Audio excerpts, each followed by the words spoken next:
कांग्रेस की सरकार बनने जा रही है, ये तो सभी सर्वे भी बता रहे हैं और जनता का रुझान भी यही है। 70 साल में कांग्रेस ने दिया ही दिया है और ये 9 साल का कार्यकाल मोदी जी का हो, इसको देख लीजिए आप। भारतीय जनता पार्टी रूपी डेंगू के मच्छर हैं, ये लोगों का खून चूस रहे हैं। वह भारतीय जनता पार्टी के जो लोग पैदल घूमते थे, आज वो स्कॉर्पियो में घूम रहे हैं। जब से नरेंद्र मोदी जी आए हैं, बेरोजगारी पूरी बढ़ी है, महंगाई बढ़ी है, किसान परेशान है, आम जनता परेशान है। मोदी जी और ये शिवराज जी कर्जा लेके देश चला रहा है। राहुल गांधी आपने देखा कि एक अकेला वही लीडर है जो पूरे देश के अंदर पूरी सरकार से और मोदी जी से लड़ रहा है। मोदी जी तो आप जानते ही हो यार, अब आप कैसे नेता हैं। ये गुजरात को पूरा कर्जे में डुबो के आए, अब पूरा देश डुबो दिया उन्होंने। वो चुनाव जीतने की स्थिति में भी नहीं, चाहे वो कैलाश विजयवर्गीय हो, चाहे नरेंद्र सिंह तोमर हो। चलिए, हमारे साथ कुछ कांग्रेस के कार्यकर्ता हैं, उन पर कांग्रेस की विचारधारा पर, कांग्रेस पार्टी की वर्तमान स्थिति पर चर्चा करते हैं। क्या लगता है 2023 में मध्य प्रदेश में किसकी सरकार? कांग्रेस की सरकार बनने जा रही है, ये तो सभी सर्वे भी बता रहे हैं और जनता का रुझान भी यही है। क्या खास बात है कांग्रेस पार्टी में?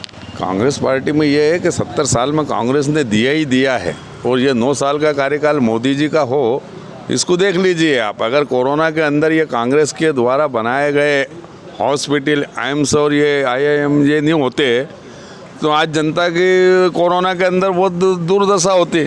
ये तो कांग्रेस की देन थी कि जो आज देश वो पूरी तरक्की कर रहा है। लेकिन ये जो हमने जो स्थापित किया था कांग्रेस ने, उसको बेचने का काम नरेंद्र मोदी जी ने किया 9 साल के अंदर।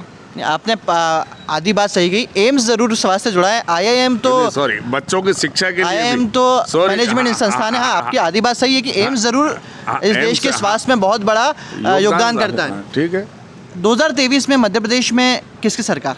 कांग्रेस की सरकार बनने जा रही है। तो 18 साल की शिवराज सरकार के कोई में काम हुए? भाई 18 साल में इन्होंने कर्जा ही लिया और विकास तो कहीं हुआ नहीं। विकास इन लोगों का हुआ, भारतीय जनता पार्टी के जो लोग पैदल घूमते थे, आज वो स्कॉर्पियो में घूम रहे हैं।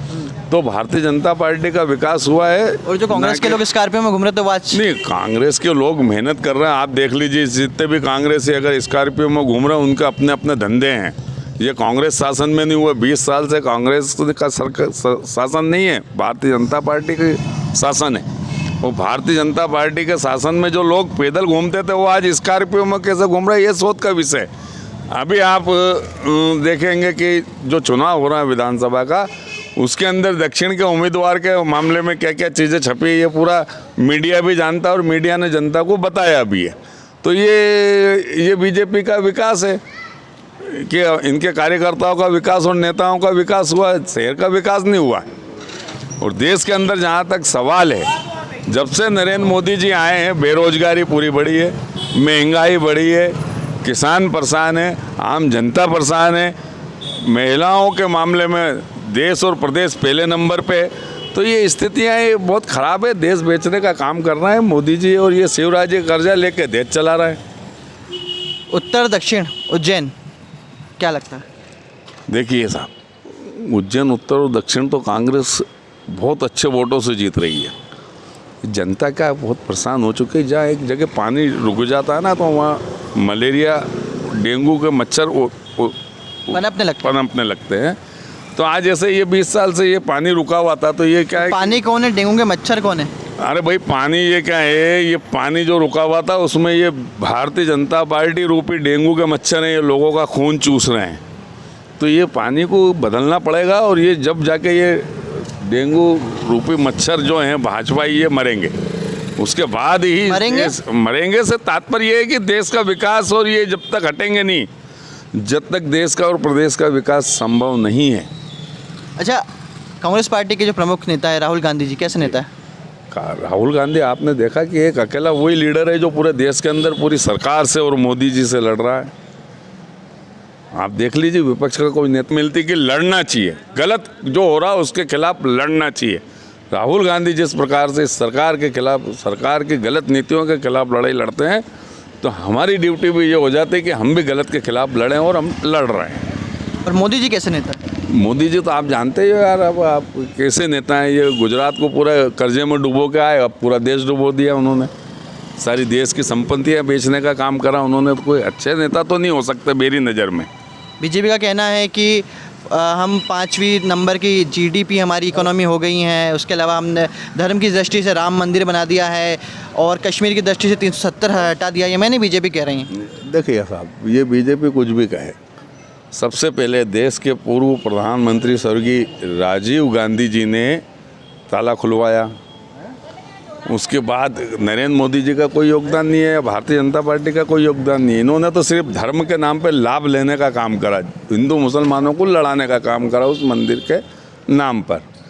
आज जो भी मंदिर का निर्माण हुआ है वो कोई मोदी जी ने नहीं करा था, वो देश की सुरक्षा सुप्रीम कोर्ट ने, उसके द्वारा, ये सुप्रीम कोर्ट के द्वारा मंदिर का निर्माण हुआ है, मोदी जी के द्वारा नहीं हुआ। और उसमें भी ट्रस्ट बना, देश की जनता ने पैसा दिया, कांग्रेस के लोगों ने पैसा दिया, कोई नरेंद्र मोदी जी ने घर से नहीं दिया है।